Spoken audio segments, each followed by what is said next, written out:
할렐루야. 내 영혼이 잘되고 범사가 잘되고 강건하시기를 축원합니다. 8.15 구국 대성회에도 많이 참석하시고 3일 동안 참석하지 못하면 하루라도 참석하시고 하루라도 참석 못하면 1시간이라도 참석하여서 우리 힘을 실어주시고 천마산 기도원, 요즘에 기도원이 다 사라지고 있습니다.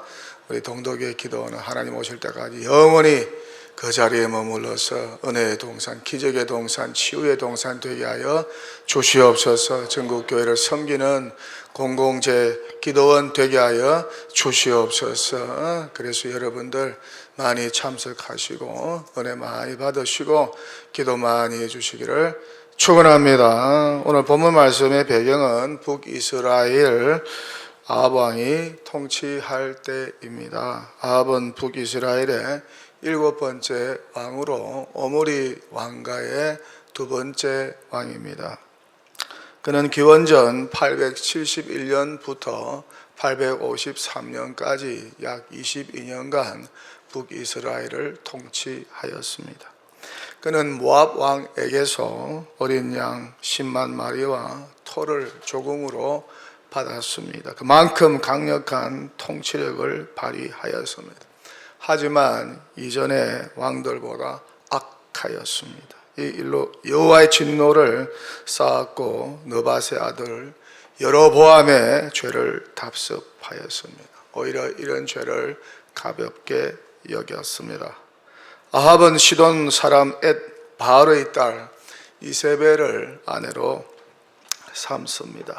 바알을 섬겨 숭배하였습니다. 사마리아에 바알 신전을 만들고 그 안에 바알을 위한 제단을 쌓았습니다. 또한 아세라 상도 만들었습니다. 뿐만 아닙니다. 이세벨 왕비와 함께 여호와의 선지자들을 박해하고 살해하기도 하였습니다. 또한 나봇의 포도원을 강탈하고 나봇을 살해하기도 하였습니다. 여호와께서 선지자 엘리야를 통하여 아합 왕의 악행으로 앞으로 이스라엘에 수년 동안 비도 이슬도 내리지 않을 것이라고 예언하였습니다. 이후에 비가 오지 않았습니다. 온 이스라엘은 가뭄으로 고통 중이었습니다. 그렇게 비가 오지 않았던 제3년에 여호와의 말씀이 엘리야에게 또 임하였습니다. 앞으로 내가 비를 내리겠다. 이 소식을 엘리야가 아합에게 전하러 갑니다. 아합 왕을 만난 엘리야는 그의 불순종과 우상 숭배로 인하여서 온 나라에 가뭄이 왔다고 책망하였습니다. 그러면서 먼저 여호와와 바알 중에 어느 신이 참 신인지 대결하자고 제안합니다. 그러자 갈멜산에 바알 선지자 450명과 여호와의 선지자 단 한 사람 엘리야 선지자가 기도의 대결을 벌였습니다. 어느 신이 참 신인지 불러서 응답하는 신이 참 신이라고. 이 대결에서 우리가 잘 아는 대로 여호와께서 불러서 응답함으로 온 이스라엘의 여호와가 참 하나님이신 것을 만천하에 다시 한번 알렸습니다. 이후 바알 선지자들은 모두 기손 시냇가에서 토륙을 당하게 됩니다. 이 큰 승리 후에 엘리야가 아합에게 큰 비가 내릴 것이라고 예언합니다. 이후 엘리야는 갈멜산 꼭대기로 올라갑니다. 올라가서 땅에 무릎을 꿇고 엎드려 기도합니다. 그의 얼굴을 무릎 사이에 넣고 기도합니다. 간절하게 기도합니다. 기도의 태도를 보면은, 기도하는 자세를 보면은 그 간절함을 알 수가 있죠. 이후 그의 사원에게 올라가 구름이 보이는지 바다 쪽을 보라고 합니다. 사원이 올라가 바라보고 돌아와 말합니다. 아무것도 보이지 않습니다. 구름 한 점도 보이지 않습니다. 이렇게 엘리야가 기도하면서 사원을 7번 명하여 보냅니다. 구름이 보이는지. 그런데 7번째가 되어서 사원이 돌아와서 보고합니다. 사람 손만한 작은 구름이 보입니다. 그러자 엘리야가 사원에게 아합에게 전해주라고 합니다. 큰 비가 내릴 것이니 당장 마차를 갖추고 내려가시라고. 그러자 조금 후에 구름과 바람이 일어나고 하늘이 캄캄해지고 큰 비가 내립니다. 아합은 마차를 타고 이스라엘로 갑니다. 이렇게 놀라운 일이 일어납니다. 3년 6개월 동안 가뭄 가운데 있던 이스라엘에 큰 비가 내리는 놀라운 기적과 같은 역사가 일어난 것입니다. 왕뿐만 아니라 온 백성이 기뻐하고 즐거워했겠죠. 온 가족과 온 가축과 식물이 기뻐하고 즐거워했겠죠. 3년 6개월 만에 큰 비가 내렸으니 얼마나 기쁘고 좋았을까. 사람 손만한 작은 구름, 이 구름이 보인다는 말을 사원에게 듣자 엘리야가 어떤 반응을 보였습니까? 곧 큰 비가 내릴 것을 확신하였습니다. 그래서 엘리야는 사원을 아합 왕에게 보내서 속히 이스라엘로 돌아가라고 전한 것입니다. 큰 비가 내릴 것이니 속히 이스라엘로 돌아가소서. 손만한 작은 구름을 보고 엘리야는 큰 비를 바라본 것이죠. 큰 비가 올 것으로 확신했습니다. 손만한 작은 구름을 보고 큰 비를 확신한 이 엘리야의 믿음이 우리에게도 필요하지 않을까. 작은 징조를 보고 큰 것을 기대하는 믿음이 얼마나 귀한 믿음인지, 이것이 믿음인 것이죠. 왜요? 믿음은 바라는 것들의 실상이니까. 큰 징조를 보고 큰 것을 기대하는 것은 누구나 다 할 수 있습니다. 서쪽 하늘에 저녁 노을이 붉으면 다음 날에 비가 올 것이다. 큰 구름과 바람이 불면 큰 비가 올 것이다. 이것을 모르는 사람은 아무도 없습니다. 다 알아요. 초등학생들도 압니다. 하지만 어떻습니까? 화창한 날에, 구름 한 점 없는 날에 손바닥만한 작은 구름을 보고 큰 비를 기대하는 사람은 과연 몇 명이나 될까? 내가 꿈꾸고 기대하는 소원을 가지고 간절히 기도합니다. 그런데 조그마한 징조가 보입니다. 그런데 이 조그마한 징조에서 큰 것을 믿음으로 바라보는 사람이 있습니다. 반면에 조그마한 징조를 무시하는 사람도 있습니다. 믿음이 약하니까. 이 별 볼 일 없는 조그마한 땅이 큰 땅이 될 것이다. 비옥토가 될 것이다. 이 작은 한 마리가 큰 가축들을 이루게 될 것이다. 이 작은 아이가 위대한 인물이 될 것이다. 이 작은 기업이 세계적인 기업이 될 것이다. 이 작은 잎사귀가 큰 나무가 될 것이다. 울창한 살림이 될 것이다. 이 작은 씨앗이 큰 열매를 맺히게 될 것이다. 이 작은 틈이 큰 구원의 통로가 될 것이다. 이 작은 나라가 큰 나라가 될 것이다. 이 작은 물맷돌이 큰 승리를 가져오게 될 것이다. 이 믿음의 작은 한 행동이 온 가족을 구원하고 살릴 것이다. 이 작은 꿈이 훗날 위대한 역사를 만들어낼 것이다. 큰 비는 이렇게 손만한 작은 구름에서 시작하는 것이죠. 큰 기적, 놀라운 일, 위대한 역사도 작은 것에서, 아주 미미한 것에서 시작되는 것입니다. 작은 움직임, 작은 결단의 한 행동, 모험의 작은 한 발걸음을 통해서 시작되는 것이죠. 믿음은 모험입니다. 모험이 없이는 손에 쥘 수 있는 것이 아무것도 없습니다. 하나님의 말씀을 의지하고 모험을 감행하는 믿음 있는 자가 큰 비를 맞이하게 된다는 사실. 아브라함의 믿음이 그랬습니다. 여호와의 말씀을 받고 그가 내린 작은 결단, 작은 한 걸음이 위대한 결말을 가져오게 된 것이죠. 여호와께 축복의 말씀을 듣고도, 창세기 12장 1절에서 3절 말씀을 듣고도 그가 한 발짝 움직이는 행동을 하지 않았다면 어떤 결과가 있었을까? 아무 일도 일어나지 않았을 것입니다. 말씀에 도전을 받고 움직였어. 여호와께서 가라고 지시한 그 땅을 향해 믿음으로 전진하고 한 걸음 한 걸음 나아갔을 때에 그 작은 결단과 믿음의 한 발걸음이 아브라함을 위대한 믿음의 사람으로 만든 것이 아닐까. 그는 행동하는 믿음이었습니다. 사색하는 믿음이 아니었습니다. 생각 속에 머무는 믿음이 아니었습니다. 종종 믿음을 생각 속에 가둬놓고 사는 사람들이 많습니다. 아무 일도 일어나지 않을 것입니다. 광야교회 이스라엘이 그랬습니다.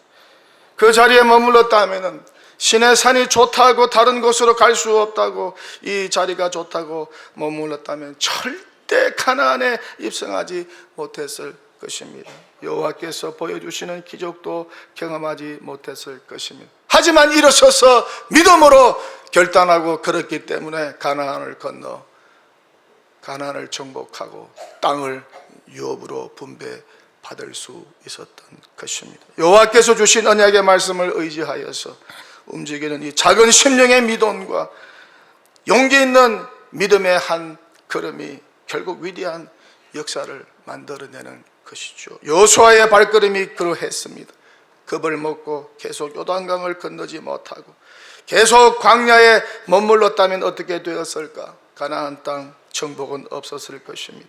땅 분배도 받지 못했을 것입니다. 두려웠지만은 어떻습니까? 믿음을 가지고 여호와께서 함께 하시고 승리하게 하실 것이라는 손바닥 조각만도 적은 여호와의 말씀 한 구절을 의지하여서 그는 백성들을 이끌고 요단강을 건넜고 위대한 승리, 놀라운 승리를 경험하게 되었습니다. 작은 결단, 작은 몸부림, 작은 승리가 큰 역사, 위대한 역사를 이루어가는 것입니다. 손바닥만한 작은 구름을 보면서 큰 비를 기대하는 그런 기대와 믿음과 확신으로 살아가는 것이 성경이 원하는 믿음의 삶이 아닐까. 우리 주님이 원하시고 기뻐하시는 믿음의 삶이 아닐까. 주님은 어떻습니까? 오병이어 속에서 5,000명을 먹이고 남는 풍성한 음식을 믿음의 눈으로 바라보았습니다. 그래서 이런 확신을 가지고 광야에서 오병이어를 받고 그것을 들고 하나님 앞에 축사한 이후에 제자들에게 나누어 주라고 하였습니다. 그랬더니 다 먹이고도 12광주리의 음식이 남았습니다. 사사기도는 어떻습니까? 적 진영에 몰래 숨어 들어가 우연히 들은 적이꾼 꿈 이야기를 듣게 됩니다. 보리떡 한 덩어리, 손바닥만도 못한 작은 보리떡 한 덩어리, 위대한 진영으로 굴러 들어와서 장막이 다 무너졌다고 하는 이 보리떡 한 덩어리의 꿈 이야기를 듣고 하나님이 미디안 대군과 싸워 큰 승리를 주실 것이라는 징조로 생각하고 승리의 확신을 가졌습니다. 이 기도하는 깊은 밤에 나팔과 빈 항아리와 횃불을 든 300용사로 미디안 대군과 싸워서 큰 승리, 위대한 승리를 쟁취하였습니다. 요셉은 어떻습니까? 그는 어릴 때부터 남들이 가지고 있지 않았던 꿈 해몽의 은사와 실력을 가지고 있었습니다. 소중히 여겼습니다. 갈고 닦았습니다. 옥살이 할 때도 갈고 닦았습니다. 그래서 훗날 애굽 왕의 꿈 해석까지 해 주었습니다. 이 공로로 약관 30세에 억울하게 옥살이하던 요셉이 애굽의 전국 총리가 되었고 나중에는 굶주려 죽어가는 애굽을 살리는 구원자가 되었습니다. 작은 재능과 은사를 귀하게 여긴 결과가 위대한 결실을 가져온 것입니다. 어떤 소원과 간구를 가지고 간절히 기대하고 있다면 삶에 일어나는 작은 변화도 그냥 보고만 넘기지 마십시오. 그 작은 징조와 변화를 소중히 여기십시오. 그리고 그 작은 징조와 변화에 큰 믿음을 심으십시오. 위대한 결과가 찾아오게 되지 않을까. 상상도 못한 놀라운 역사가 일어나지 않을까. 그래서 믿음의 사람은 작은 것을 보고도 꿈을 꾸는 것입니다. 믿음은 바라는 것들의 실상이요 보이지 않는 것들의 증거라고 히브리서 11장 1절은 말씀하고 있습니다. 믿음이 없이는 하나님을 기쁘시게 못하나니 하나님께 나아가는 자는 반드시 그가 계신 것과 그를 찾는 자에게 상 주시는 자이심을 믿어야 할지니라. 히브리서 11장 6절 말씀입니다. 예수님 말씀합니다. 너의 믿음이 너를 구원하였느니라. 예수님 말씀합니다. 두려워 말고 믿기만 하라. 그리하면 딸이 구원을 얻으리라. 히브리서 11장은 증거합니다. 노아가 믿음으로 살았다. 믿음으로 방주를 지었다. 아브라함도 믿음으로 살았다. 믿음으로 이삭을 바쳤다. 여호와께서 이삭의 죽은 이후에도 그를 부활하여 살릴 것을 믿었습니다. 사라도 믿음으로 살았다. 야곱도 요셉도 믿음으로 살았다. 모세도 믿음으로 살았다. 믿음으로 이스라엘 백성이 홍해를 건넜다. 믿음으로 7일 동안 여리고를 돌았다. 그랬더니 그 성이 무너졌다. 믿음으로 기생나합은 청탐구를 섬겨주고 구원받았다. 그 가족도 구원받았다.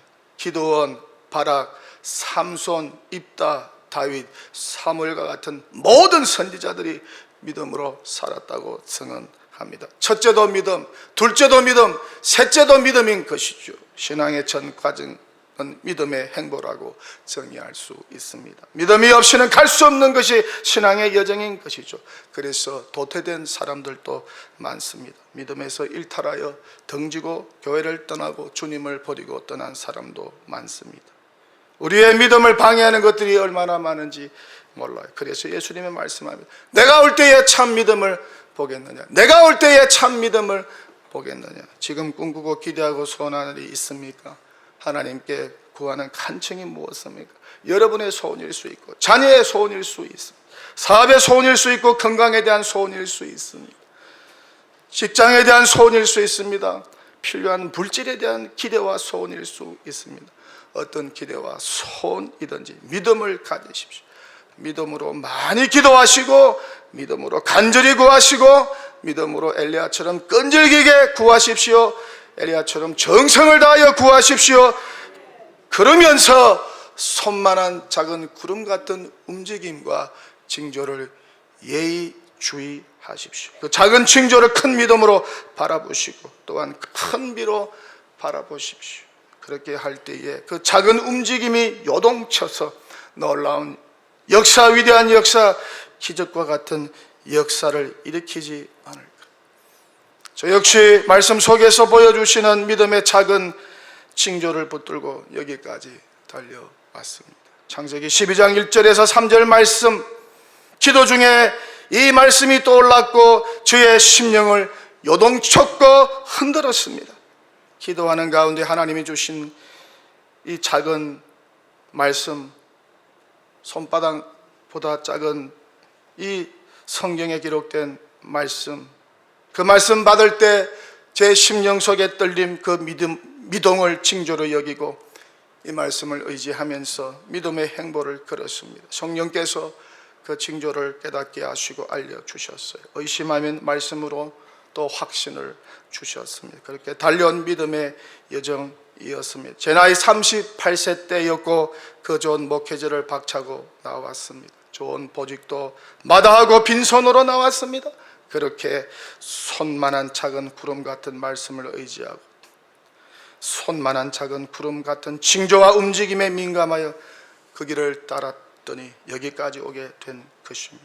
힘들고 낙심할 때마다 성경이라는 하늘을 보면서 손만한 작은 구름 같은 징조의 말씀을 찾았습니다. 구했습니다. 그 말씀을 의지하고 걸었습니다. 내 인생과 목회 여정에도 큰 비를 하나님께서 주실 줄 믿고 절망의 순간, 포기하고 싶은 순간에 받은 손만한 작은 구름 같은 말씀을 저는 잊지 못합니다. 노아 방주를 떠나 비둘기가 저녁 때 물고 왔던 감람나무 새 잎사귀, 이 새 잎사귀가 의미하는 것이 무엇인지 여러분이 다 알고 계실 것입니다.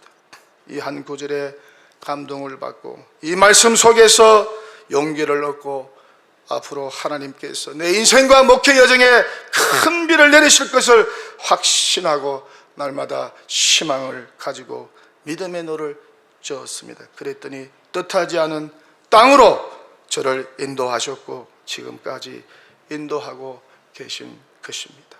미국 빈민촌에 가난하게 살던 마르다 벨이라는 여성이 있었습니다. 벨이는 빈민촌에서 살았습니다. 아이들을 바라보면서 내가 조그만 학교 하나를 세워주고 싶다는 기대와 꿈을 가졌습니다. 이 꿈을 꾸고 하나님께 날마다 기도하기 시작했습니다. 어느 날 기도하는 중에 당시 미국에서 가장 큰 부자로 알려진 헨리 포드가 생각났습니다. 즉시 그녀는 그의 사무실로 찾아가 자초지정을 이야기하고 도움을 요청했습니다. 하지만 헨리 포드는 거절을 하고 지갑 속에서 $1 한 장을 꺼내어서 베리의 손에 들려주고 사무실에서 내보냈습니다. 베리는 다시 기도실에 와서 1달러를 손에 들고 기도했습니다. 1달러를 큰 비의 징조로 삼은 것입니다. 이후 베리는 1달러에 하나님의 뜻이 있음을 믿었습니다. 베리는 텃밭을 일구어서 1달러로 꽃씨를 사서 꽃을 심었고 꽃이 자라자 그것을 꺾어서 꽃을 팔았습니다. 팔면서 이 꽃으로 아이들에게 학교를 지어주고 싶다고 말했습니다. 그렇게 7년간 꽃을 팔면서 모은 돈으로 조그만 막사 하나를 짓고 개교식을 하였습니다. 베리는 그 자리에 헨리 포드를 초대했습니다. 그리고 과정을 설명하였습니다. 이 막사가 세워지기까지 헨리 포드가 자신에게 준 1달러가 위대한 일을 하도록 만들었다고, 그러면서 자신이 헨리 포드에게 받은 1달러를 보여주었습니다. 이 막사가 세워지기까지 헨리 포드가 자신에게 준 1달러를 보여준 것입니다. 그러자 헨리 포드는 감동을 받고 그 자리에서 100만 달러를 기부하였습니다. 그렇게 세워진 학교가 LA 근교에 지금도 자리 잡고 있는 베리 스쿨입니다. 베리는 1달러라는 손만한 작은 구름보다 작은 것에서 큰 비를 믿음의 눈으로 바라본 것입니다. 미국과 캐나다 사이에 나야가라 폭포가 있습니다. 가보지 않은 분들은 꼭 가보시기를 추천드립니다. 1205m 거리에 다리가 걸려 있습니다. 매년 200만 명이 넘는 관광객들이 이 다리를 오가면서 나야가라의 장관을 관광하고 있습니다. 하지만 이 다리를 놓을 때 모두가 불가능하다고 여겼습니다. 하지만 한 중소기업 사장이 가능하다고 하면서 나섰습니다. 모두가 사장이 미쳤다고 했습니다. 하지만 그 사장은 남이 보지 못하는 1%의 가능성을 믿음의 눈으로 바라본 것입니다. 그 1%의 자신을 걸었습니다. 어떻게 다리를 완성하였을까? 그는 비둘기 다리에 가는 실을 메어서 폭포 위를 나라 건너편으로 날아가게 하였습니다. 비둘기가 돌아올 땐 좀 더 굵은 줄을 묶어서 또 날아가게 하였습니다.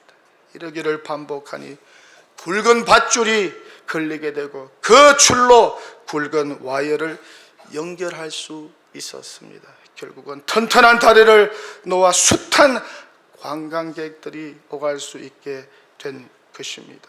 손만한 작은 구름 속에서 큰 비라는 위대한 꿈을 꾸고 시행한 결과입니다. 가만히 앉아있는 사람에게는 아무 일도 일어나지 않습니다.